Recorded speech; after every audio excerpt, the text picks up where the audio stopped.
Hello, and I'm sorry I'm wearing these light blocking glasses because I have to, and I hate that I'm saying, I hate that they do a glare, and they do a glare. Maybe I'll take a do without them for a little bit. My eyes are bothering me, so I have to wear these for the computer, but I hate that whole glare. Oh my goodness, I hate it. Okay. So I'm going to talk about season two, overview of season two. Now you're wondering why it's not season one. Well, I will get to season one at some point, but I feel like I have an idea for covering season one. But I felt like season two is when things really started to happen for the show. And some important things happened that year. So that's why we're going to talk about that. But I do mention things that happened in season one throughout this whole series. You'll see we pick up certain episodes. I'm talking about stuff that includes season one. So this one, a whole review of season two. What's funny is I found my old tapes. It was my brothers. I kind of look at the glare. It says Falcon Crest on it. He was taping them and he gave me the tapes. And this one has 1, 2, 3, 4, 5, 6, 7, 8, 9, 10, like 10, 11 episodes on tape. We used to tape them for DVR, TiVo. But I want to thank you so much because this after show has been a hit for me on this network. Last year we did our numbers, and Falcon Crest was a great hit for us. I took this idea, I thought I'll try it out. Maybe a few folks will listen, but I'm seeing there's a large worldwide community of Falcon Crest fans. I want to thank you so much. We're on the charts in other countries. Thank you. And those of you out there who in those Facebook groups, thank you for letting me post in there. Thanks for all the engagement and answering back and telling me what you think.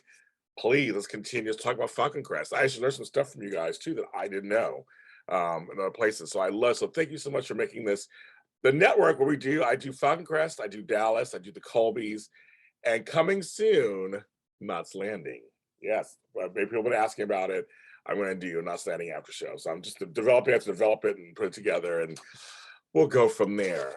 But yes, it's time. But yes, Falcon Crest stood head and shoulders above the others. And in the 82-83 season, I did write some of this stuff down, remind myself. I was watching some clips. You can find clips everywhere. Some clips. The main thing that I need to watch, the main thing that happened is Richard Channing.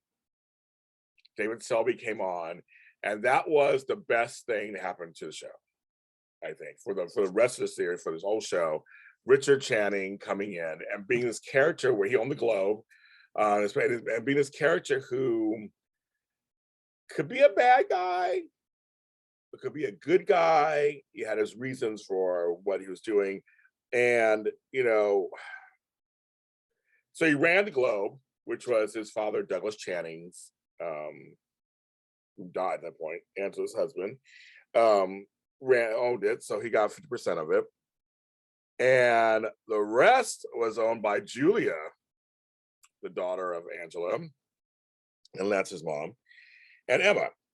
So it's just funny how there were a lot of things happening that season. A lot of power struggles were happening that season because Chase, at the same time, was trying to solidify his place at Falcon Crest. And Chase was on the board of, board of directors. And there was a battle. So you had Richard, Angela, and Chase all trying to battle their place, at Falcon Crest. And then Angela switching over and trying to battle over the globe. Basically get back at Richard to go, because of Falcon Crest. But they meet, and it's just Ace, the illegitimate son, or ex-husband. There's murder that season, of course. They did murders. Melissa's father, Carlo Grady, gets murdered. And that's a whole storyline that's season two, a whole storyline. That's crazy. And their people are kind of, Cole was put to the test and been arrested and being charged. And at one point, Lance was in there too. Lance was married to Melissa. Again, soapy stuff. So they have power plays for Falcon Crest, power plays for the business part, power plays for Globe, illegitimate children coming to town. Then you got a marriage of convenience that they end up sleeping together. They end up doing something, but of course they're hot. They go together. But there was a pregnancy, so we had the who's the daddy thing happening too. Is it Cole's baby? Is it Lance's baby? Is it Cole? There's a whole thing to, there's a whole thing there for everybody out there. Then we met Chase's mother, Jacqueline Perrault, came to town. Lana Turner came to town with her own stuff going on too. She had her own secrets. Then you also have Emma want to leave town. She's a little out there. But Julia was kind of the crazy one for a while. Remember, it was so funny. It was like Emma was thought to be the crazy one, but Emma was like, just a little slower than some of the others, but she was not stupid. It's like Emma over the years had her moments. But I feel like Julia, she kind of the crazy one. And she was married at the time too. But Joseph is born, the kid is born, so we have him, he's born. Maggie has a screenplay, and so Angela secretly finances that. But something happens with that, it all kind of falls apart. Those studios, everything starts falling apart on there, so that didn't really work out either. Oh yeah, I forgot about this part. There was a racetrack, Tuscany Downs. It's a racetrack. And that's what Richard had plans for. He was going to do this whole thing. And he met this underworld figure, Henry Denault. All these names. I was looking back and watching episodes. I'm like, oh my god! I remember all there's so much information that we store because I watched the show every Friday. I watched it every Friday when it was on. There was no. I watched it every Friday. So I mean, a lot of things you just forget about. You're like, oh yeah, there was a whole thing about that. And there's the whole Founders Day, when we started the Founders Day event. Jacqueline has a secret revealed. Joseph's paternity test is revealed. Cole is attacked later and it's put in a coma. So he had a coma. They put a lot of, it was funny because if you guys remember, Earl Hamner Jr. didn't want it to be a soap opera. He wanted to be kind of a drama, right? A family drama. And season 2, that's why I mentioned this one, because it became so soapy. It was a drama. It was a soap opera. It was a nighttime soap opera. Because also we had the whole thing with the other daughter, Vicky, which is Chase and his daughter. Vicky and Nick, they had a wedding. That's where the real killer of Carlos, spoiler alert, it was Julia, comes out. She was trying to protect her mother. But she also had a relationship with Carlo too. Carlo Graves, like Julia had a relationship. So Julia was getting around. But she was tired of him. It was a lot of stuff. Yeah, a lot of soapy stuff. And at the very end, let's see. Oh yeah, before we get to the end, also Chase had a little, I call it Norma Ray moment. You saw the conditions the workers were in for the vineyards and started this whole coalition and try to get their conditions better. That was another thing too. Yeah. And at the very end, Chase and the cliffhanger, Chase and Jacqueline are both shot by Julia. Because she was convicted of Carlos' murder. And she tried to kill Cole, Maggie, and Chase before him. So Julia went bonkers. And just shot them, and they were left in the balance, of course.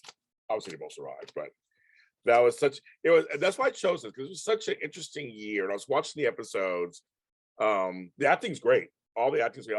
The actors are great. A lot of older world actors, I call old Hollywood, coming in there and playing the characters. That's what set it apart from the other soaps. But they would get people from time past in Hollywood, have them come on, and they continue that tradition the whole series. Richard just brought several layers. He brought sarcasm. He brought seriousness. You also this season discovered the company and this kind of underworld. It was always funny that they had this whole thing. I think like the 13 later or whatever. They always had this thing in the background that played as part of the storylines. And no other soap really did that. Like they did that, but other soaps didn't do that. It's kind of funny that they decided to do that. But the show gave us great acting, lots of plot twists, and season 2 was full on. I was in it to win it. And I was watching the episodes going again, going, well, this is so good. And Lorenzo Lamas' Lance and Melissa, which I know how I feel about her. I had an episode of her on here. They were acting their buns off, and they were just totally giving us super soap opera over at the vineyards, over at, everywhere. And I liked it. I liked it. So you can go on YouTube and you can see some episodes they have posted. It's a lot of fun to watch. And it still holds up. I think it still holds up today. Some of the scenes really hold up. But Richard Channing, which I think I'm gonna do an episode on him because he's a fascinating character over the years. Because he became more good, I guess, over the years. But he didn't come in.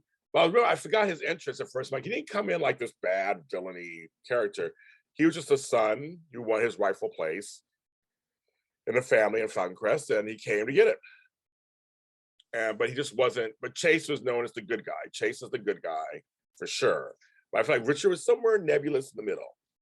Actually, tell me how you feel about Richard Channing. Do you think he was just a guy with an edge? A guy with an edge? Bad guy with a heart? What do you think? And Angela, again, Angela would just go down and dirty. She didn't care. But she was always smooth about it. She was always very smooth. And she also loved her family. That was her Achilles heel. She loved her daughter. She loved her grandson Lance. She really, and I think she liked Maggie on some level. Maggie was okay to her. Chase, I think she would have liked Chase if Chase wasn't trying to get part of Falcon Crest. I always thought about that. I'm like, if they could just like, not fight, but he wanted his shares. He wanted in there, and he was a fighter. But I wonder if she had earlier just let him in and it's okay, just and didn't fight him. But she wanted Falcon Crest. That was hers. That was her legacy. That's what she wanted, and made no bones about it. So that's when you hold on with an iron fist, things happen, of course. So that's an overview of season 2. I think it went from just regular drama to really soapy in season 2. Tell me if you agree. Maybe you see it differently. Maybe you're like James, it wasn't that soapy, it was okay, or maybe it was soapier. I love the engagement. Just let me know what you think in the comments below.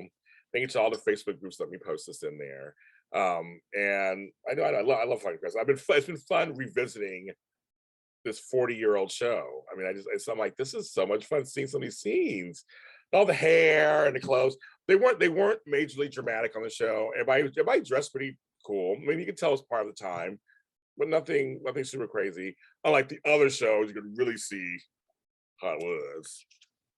So I'm James Lott Jr. All the episodes, if you're listening to us, hi, podcast listener, go to any streaming service platform you can actually listen to it.